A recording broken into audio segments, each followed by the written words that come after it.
the best 30 minutes on television today, better than anything you're going to find on, Amazon Prime or Netflix or certainly network television. And that is our bi-weekly visit with our good friend, Tracy Jones.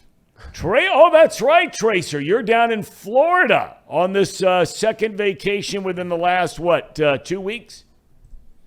Caught a situation again, Tom. I'm paying all that money to stay here, no cable, so I didn't get a chance to watch the Bengal game. I heard it was a disaster, problem with the offensive line once again.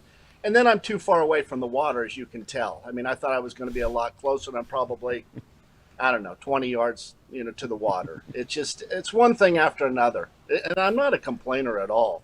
But, this is it. I'm tired of being taken advantage of.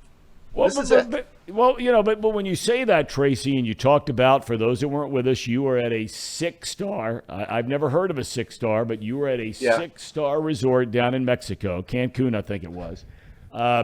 You paid a small fortune, tip money for guys like you, but a small fortune for guys like me and certainly Casey and Paul. And you get down there and you referred to it. The opening line, your first day there, was you called the place a dump. And now you're sitting at a place where, again, you're spending a small fortune. It's a big house, right? Who's doing all the investigative work ahead of time for you before you're spending all these dollars on places you're staying? Well, it's the person I married, my wife, Danae, and she is doing a horrible job as far as planning our vacations. Now, next month, actually not next month, in 3 weeks, I'll be at Danae's mom's beach house in Santa Barbara, and I'll give you an update from there. Hopefully it'll be better than the last 2 dumps we've stayed at. So you got the coffee going, you got the hat going. How do you spend most of your days? Because for those that don't know, you're managing tens of millions of dollars of other people's money in your financial business. You are a landlord, multiple units, maybe not quite what Town Properties might be, but multiple units in and around greater Cincinnati and northern Kentucky. So for a guy like you, I'd imagine you got to kind of stay connected, but at the same time, you want to sort of check out a little bit. So what's your day like down there? Well, you know what? I have a couple of clients that I'm going to call after I get off this little thing this video that I do with you. Touch base there. I have some papers that I have to have signed and get out. There's some responsibility here. I'm a little uptight today because I do have some important stuff that I have to get to. It was just nice the other night that I got invited to a Halloween party here in Florida, and Danae and I dressed up and really had a good time. It was a lot of fun. I love Halloween parties, by the way, Tom. What, you guys dressed up? What did you dress up as? Well, Danae went as Elvira. No problems with the boobs. It was getting the black wig to go over. And then I went as Dirk Diggler, who I really enjoyed. He was you remember that movie, right? No.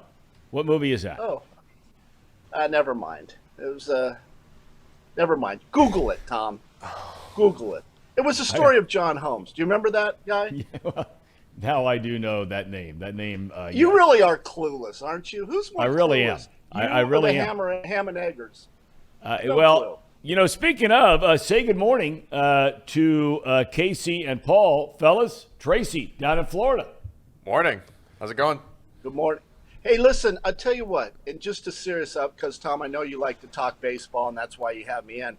Happened to have a chance when we stopped at the Four Seasons on our way down south. Yep. Watch the ball game, the World Series game, Astros-Phillies.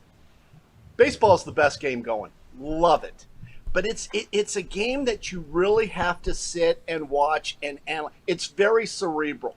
And it really upsets me that the baseball analysts, people like yourself who have the attention span of a gnat, want to rearrange the game of baseball. Put a guy at second base or don't allow the shift. I found the game very enjoyable. Valdez, the pitcher for the Astros, got great curveball. Great curve. And Wheeler was a little tired, Tom. I know you like Wheeler, but he was a little off. But I think baseball is a great game when every pitch matters. And I really broke it down, watched the entire game, and loved it. It's the best game going. And people will say it's boring, right? You ever watch a soccer game with all those grass fairies out there kicking Yeah, the ball? but Tracy, you're comparing now. Look, here's the deal, okay?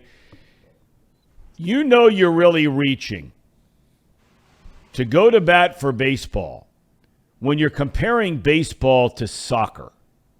All right, most people, when they think about baseball, they're thinking of the three major sports, and I know the hockey fans get bent out of shape about it. Okay, that's fine. But the three major American sports are basketball, football, and baseball. You can't tell me that baseball is a more exciting sport than those other two. When you're taking Absolutely. 35 and 40 pitches in between, I mean, come on. They have to have a pitch clock. That's because the game of baseball is cerebral. Do you know what the word cerebral means, Tom? You have to, well, I know Casey and boys don't know, but you have to think about what is going on in the game. Everything is important. Is he going to throw a curveball here? Is he going to throw a fastball? Is he going to come in? Is he going to go away? It's a great game, and I don't like how people are trying to change it. You're not going to appeal to that loser crowd who watches the NBA, right? Those guys can't think, right? That's not a thinking. Baseball is. So don't try to appeal to that group because you're not going to win. All right, so you look at the World Series here, and it is interesting. I will concede this. It is interesting when you get into the World Series, how all of a sudden there are guys that have been doing something really, really well over a 162 game schedule, okay? And I primarily focus in here on pitchers, right? Yes. So here you have Justin Verlander, who is going to be, without a doubt, the American League Cy Young Award winner this year. It'll be his third if he wins it. He was terrible in his first game in the division series. He pitched well his only start in the league championship series against the Yankees. And then he can't hold, as a number one starter, a 5-0 lead in game one. You have Aaron Nola, and you mentioned Zach Wheeler, who have been as good as any 1-2 punch on any team in Major League Baseball, maybe the Mets notwithstanding when they have Scherzer and DeGrom healthy. But all of a sudden, these two guys, and you said maybe tired. And I think that is a valid point, that you're getting near the end of this season. You're at the end of this season, and you've got some of the biggest stars in the game, and you wonder how much they have left in the tank, at least as far as starting pitchers go. And that's a good point. And I think having the rain out yesterday or last night is going to help. I got to say it's going to help the Phillies, because what I saw with Zach Wheeler, he really looked tired. He wasn't spotting his pitches at all. And he does have really good stuff, Tom. I agree with you. I think giving him more days off, but also maybe pushing back Verlander. I think Lance McCullers Jr. is going tonight. I think, though, all in all, it's going to benefit the Phillies pitching by getting that day off. And we'll see what happens. But can you imagine the excitement in Philadelphia? What a game. Well, I'd love to be there. There's no doubt. Although I don't know if you saw the column written by John Heyman. You know John Heyman, New York Post, yes. I think he is. Great baseball writer, been around a long, long time. I guess he sent the Phillies fans completely off the reservation by pointing out in a column yesterday that he actually feels sorry for the Houston Astros of having to go play in Philadelphia with what they're going to have to endure with that fan base inside of Philly. Because you and I both know, I mean, there are two places on the planet where, man, they can let you have it like no other. And that's New York and Philadelphia. They are going to be rocking tonight. But what I like about the Philly fans, New York fan, and I'll throw in Chicago as well. We talked about this about a month ago. They really do know the opposing team. Yeah. They know the players. They know your history. I mean, they're actually funny and amusing. I remember being in Philadelphia, and they started yelling, Tracy, Tracy, and they go, what's your sister's name, Bob? Making fun of my name. I thought that was creative, and I thought it was kind of funny. It's that creativity. They talk about, if you're in a slump, if you're hitting the ball well, they just know the opposing team. And that's a little different than you go to some places and they just know the home team. Not in Philadelphia. not in New York, and not in Chicago. In LA, they have no idea who the opposing team is. Do players? Do you ever? And they were using cave drawings, not necessarily television back when you were playing. But was there ever a time where you would give it back to the fans? If they're on you, and you're out in the outfield in your case, where you found the right spot, maybe the end of a half inning, maybe coming back out to start the next half inning, whatever it might be, where you actually give it back to them a little bit. You remember something like that happening? Yeah, I do. And Tom, I don't know if you remember when I played, I was known as a bit of a hothead, and I overreacted sometimes. And I go back to the time of playing in Wrigley Field, true story, playing center field because Eric was hurt again. And so I'm playing center field, and it was Cup Day. You know how they used to have those plastic cups? So someone threw a plastic cup at me, and it was behind my feet. It was right behind me.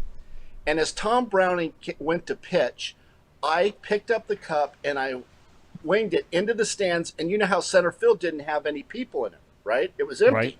Right. And the plastic cup shattered, and people started just bombarding the field with this plastic cups that they had a giveaway.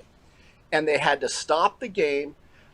Jerry Crawford pulled me off the field, and I remember going in the dugout, and Pete goes, "What the hell did you just do?" I says, "What are you talking about?" He says, "I know you did something out there. I don't know what you did, but you did something to the fans."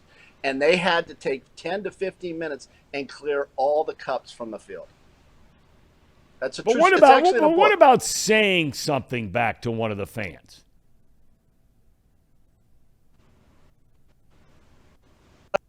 You might be breaking up on us. Have you ever gotten into a verbal exchange with any of the fans? Anything like that? Yes, actually a verbal situation in Cincinnati when I was playing for the Giants, and said something to a kid and his dad. And I used the F word, and I didn't see the kid, Tom. I didn't see the kid, and I saw he was yelling at me, "You're hitting 189. I was playing right field. I turned to him, and I dropped the F-bomb, and I didn't see the kid. Yeah. And he had to be 6 or 7 years old. I felt so bad. I still feel bad to this day. And that guy would call extra innings every year, and I would apologize to him. You're kidding. Honest. No, he would call, and he ended up being a big-time listener of the show, and I apologized to him and his kid for using that kind of language. Total lack of respect and just, just reacting and not thinking. And it was embarrassing for me because everyone heard it in the stands. It was packed.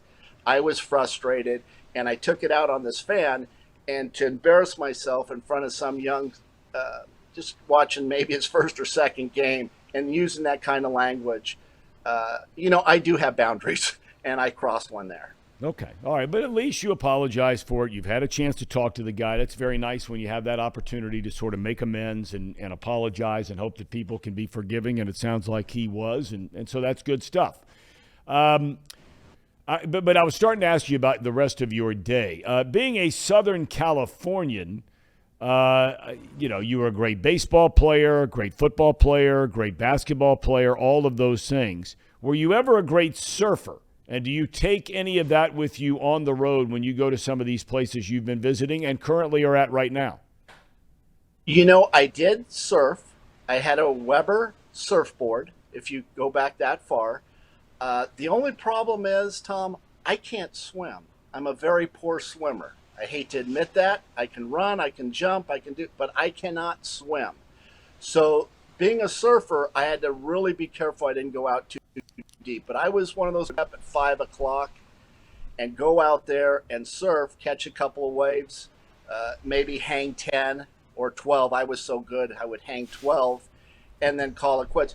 And the only reason I did it, and let's be honest here, I'm not trying to fool you people, is because of the wool. I mean, if you surfed in California, you pulled a lot of wool.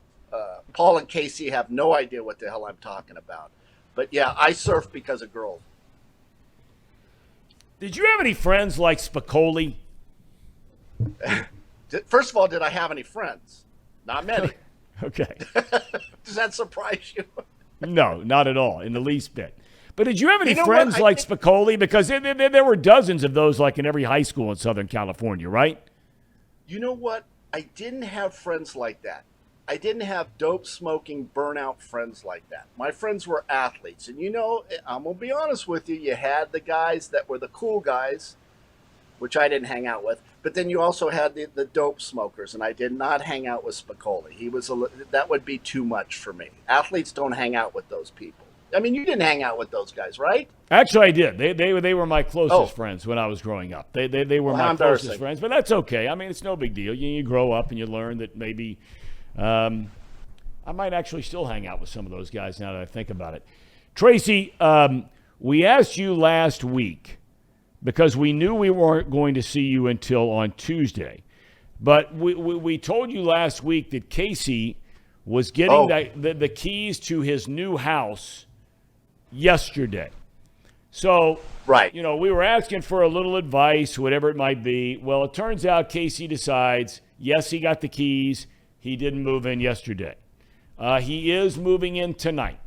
There is no Monday night football to take away his attention from his new house, his bride-to-be. They're moving in tomorrow. Can you add anything perhaps now on a free, clear Tuesday night outside of the World Series, but Casey doesn't care about that, of how his night should go? Casey, you got your ears open over there? Yep. All right. Tracer? Yeah, well, Casey, what I would do is I would have your drink of choice. I don't know if that's Old Milwaukee, maybe Mickey's Big Mouth, maybe some Boone's Farm. But get her all liquored up. Because get her all liquored up. I'm sure you guys have some wild times like I did with Danae the other night when she dressed as Elvira and I was Dirk Diggler. Google that, Thom, will you please? But just enjoy that you're a 25-year-old young man and you're able to have a nice home for $250. All kidding aside, you should be very proud of yourself. But she's the breadwinner. That's what's kind of sad in this situation. Yeah, I mean, I think we'll probably do some celebrating. We did some pre-game celebration. We went out to Texas Roadhouse, a very fine establishment, perfect for a couple of ham and eggers like me and Paul here. So we went out and celebrated a little bit, and then we're gonna move in some of the boxes today. I think we're gonna move all of our big furniture Saturday. I think that's the plan. So we're going to actually start living in that house Saturday night.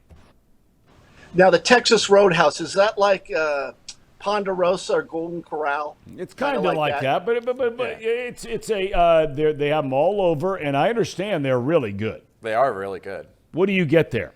Well, you get a free appetizer when you go there with bread rolls. Let's stop there. Yeah. Tracy, free appetizer and bread rolls if you're going to order an entree. Your thoughts on that right from the get-go? I've never been to a place like that. I mean, it kind of cheapens the product if you have to give something away for free, right?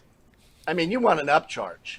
I go to places that give you an upcharge, right? Not give you a free appetizer. It's like, hey, listen, let me give you some tater tots as your free appetizer. Like, who cares? Just give me the shrimp cocktail giant size that like they have at Walt's Hitchin Post, or king crab leg, maybe the cold. You know what I'm talking about with the dipping sauce, Thom. Of course, you don't act like you don't know what I'm talking about.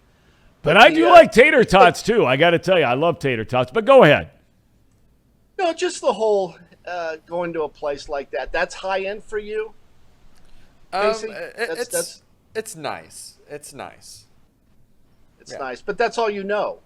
Right? That's all you know. You that's don't all know we any like. better. Yeah, it satisfies our needs. Yeah. Okay, so go ahead. So you get the appetizer for free. You get the bread rolls, right? Yep. And then my fiance and I, we get bone-in ribeyes. Oh boy. And a house salad.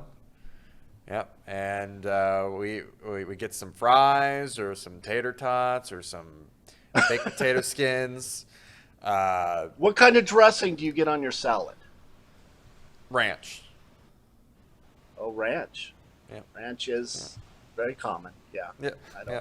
I get Caesar salad with anchovies. I'm used to having a Caesar salad made at my table with crushed anchovies. You know where Caesar salad came from? Who originated the Caesar salad? If anyone gets this, I'll give you $100. Who, Tracy? Mexico. Really? Is that a fact? Yes. Look at here. Google it, Tom. Did you finally get to Dirk Diggler? I did. We moved on. We moved on. We've all moved on. Okay, Mexico. Where did it originate? Caesar salad. Well, let's take a look. I mean, Caesar, the history is it goes back actually, Tracy, an Italian immigrant who operated restaurants in Mexico. There we go. Just remember who you're talking to. I am a Renaissance. And his name is Caesar lot. or Cesar. His name, it comes from Caesar Cardini, an Italian immigrant who operated restaurants in Mexico and the United States. His daughter Rosa recounted that her father invented the salad at his Prohibition-era restaurant in Tijuana, Mexico on the 4th of July. He went on to live in San Diego and operate restaurants there and in Tijuana. So you're on your game, Tracer. Yeah, I mean, a Renaissance man. Very, got 94 on my Series 7 test. So, that says a lot right there. Says a lot. We have never asked you on this program for your it's a hard market to be a part of. You know what I mean? And I know you're not one to just hand out, without getting some cash on the deal. But for a lot of us who have watched, and I love Bill Cunningham's line, our 401k has turned into a 201k. I just opened the mail I got on mine the other day, and I wanted to get sick. Any stock advice or money advice for any of us out there? We have thousands watching the show. What would you be doing right now? Actually, I'm not allowed to give advice. This is on a serious note because I can have my license taken away. I'm not supposed to do any advertising, anything. Because if I could, I would advise, people as to what to do. Let me just say this. October, that was the best month for the Dow since 1976. It was up 8%. So we've recouped a little bit. I'm going to give you people a heads up. Just macro, my take on things. And I'm talking about the country as well. I think we're in for some really, really tough times. And I would prepare. All kidding aside, I'm always joking. I just feel like we're in some bad times. The money that we've printed, remember, we haven't had a down market really since 2008. So I would just be prepared for another down. We've had a couple of rallies, right, into this bear market, but that's quite common. There are market rallies in a bear market. A bear market is considered 20% down or more. We are in a bear market. So just please be careful. Talk to your financial advisor, do whatever, but just be careful, big picture. Okay. We appreciate that. Paul, do you have anything that's on your mind before we let Tracy get back to his exclusive vacation? Oh, no, I saw this outfit here from Tracy and the hat and the sunglasses and everything, and we've had some questions about witness protection. I was just making sure, Tracy, everything was okay down there. Are you okay? You're not running from everything? I'm sweating like, as my dad used to say, a whore in church. I am really, really sweating. It's hot. It's 89 degrees out here. Do you guys see the water right behind me? Can you guys see that? It's very cool. I'm fine. I've had serious skin cancer. Tom probably make fun of it. But no, I would not. I've had stuff cut off me too. I get it. I get it. Isn't it terrible? I mean, my ear's been rebuilt. I've got 19 stitches here. So I've got to watch the skin cancer. But I love the heat. I love the water. And I apologize for the view, you guys. I got to do a better job. And this place is just a pit. Just a pit. Is it just you and Danae there, or do you have that couple come with you from England? Did they fly back over the pond and join you down there? The swingers from Great Britain did not come. We left them in Cancun. Although I will say it was interesting with the woman. She had a lot going on. She was missing a few teeth, which I thought was interesting. But we left them in Cancun. So who's down there with the two of you now, or is it just the two of you? It's just the two of us. I think our families are coming in the next couple of days. And Tucker. You know Tucker's here. We love You Tucker. got to bring the dog. He's got a bad stomach, though, Thom. He's got Well, a bad that's boiler from work. carrying around his, what do you call them? Nudicles. That's from carrying around the nudicles of a Mastiff. He's got a bad boiler because you did something to him that really shouldn't have been done. He's very popular in Florida, too. There was another couple dogs that saw him when he was dragging his nudicles, and they were all over Tucker. Those nudicles, and that was a real thing. Did you guys Google that? Yes, we did. We did. Yes, we did. Was I right? You were spot on. You guys are learning a lot. Yeah, Tucker's real popular in Florida, just like he's popular in Kentucky. Every place where Tucker goes. The girl dogs love him. Even a couple of boy dogs love him. Not that there's anything wrong with that. Tracer, enjoy the rest of your vacation at your exclusive haunt along the western edge of the Florida coast.